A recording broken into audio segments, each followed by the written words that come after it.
Hi, welcome back. In this episode, we are going to do a tutorial on the technique of line and wash.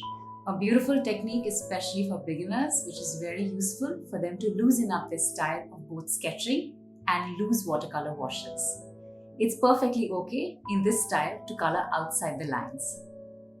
With that, let's dive into the world of line and wash.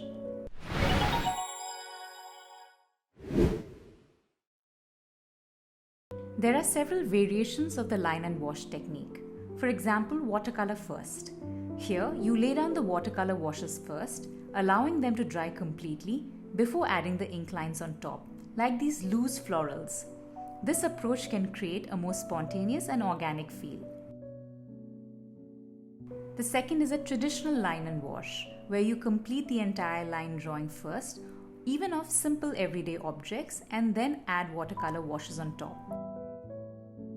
In today's line and wash tutorial, I'll be demonstrating a vintage Vespa. And guess who decides to join us today? So Journey wants to learn too.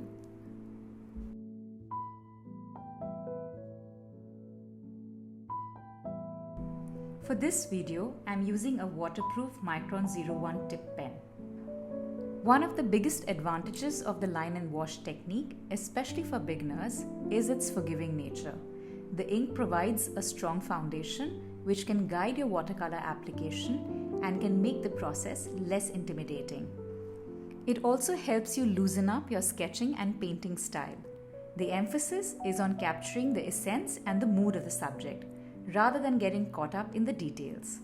This process is so liberating and freeing and can boost your confidence as a beginner or even as an artist.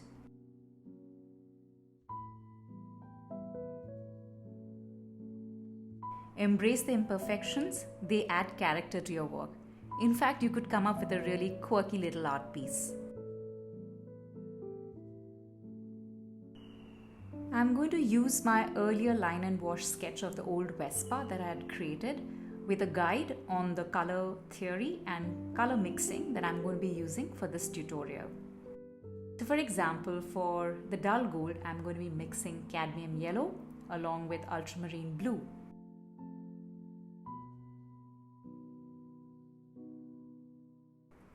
And you'll see that ultramarine blue can very quickly muddy the cadmium yellow, and hence you need to get the ratio correct in terms of how much of blue you add to the yellow to make it a dull gold. So I bring in a little bit more of cadmium yellow, mix it till I feel that I've got the gold right. Always remember to swatch your color before committing the paint to the paper. So I'm going to go ahead and just drop this gold yellow on parts of the artwork where I want it. Remember to keep your washes as light in value as possible in the first layer so that you can build layers once they dry. That'll help to create depth and a perception of light.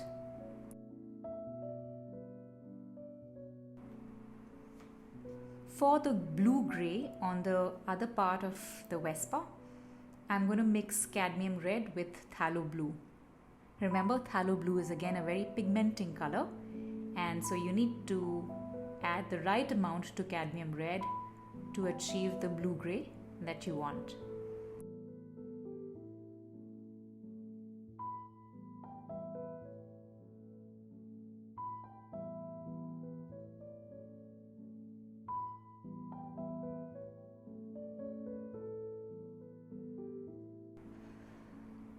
Again, I try and achieve a light color wash in the first layer.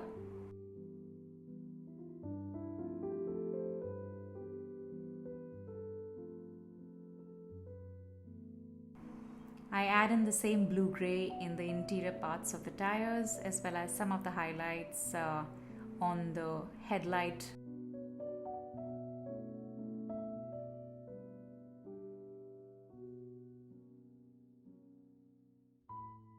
For the seat of the Vespa, I'm going to be using the cadmium red.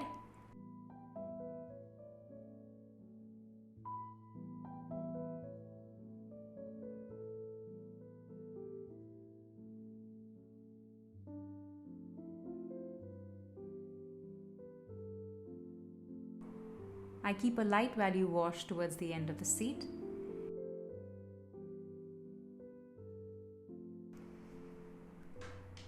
For the dark neutral that you see on the original artwork, I mix quinacridone red, ultramarine deep, and a bit of hooker's green to give it that depth.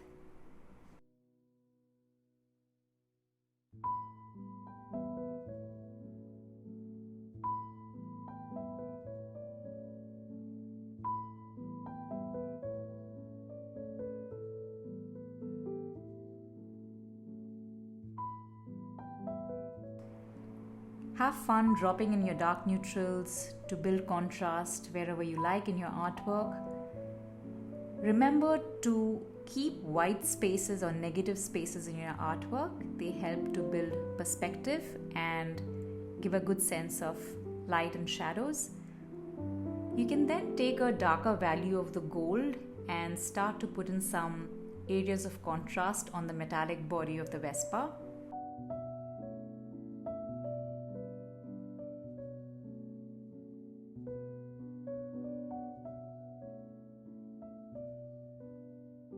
Once the previous layers dry, you can come back and drop in darker value for contrast on your artwork to create a little bit more of detailing and highlights. In a way, I'm still a beginner at watercolors, but the line and wash technique is such a fantastic way to not feel overwhelmed by a blank page. It's so much fun to do, and you're really unshackled from the rights and wrongs and trying to make things perfect.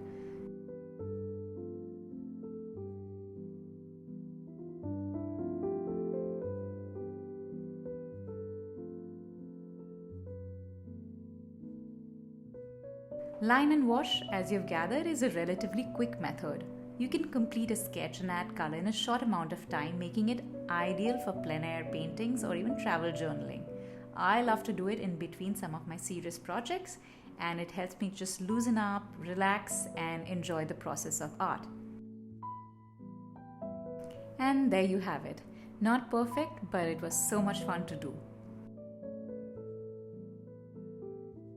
The line and wash method is a fantastic way to combine drawing and painting, perfect for capturing the beauty of everyday objects with a loose and expressive style.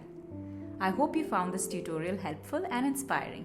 If you did, please give it a thumbs up, subscribe to my channel, and hit the bell icon for notifications on my upcoming videos. Thanks for watching.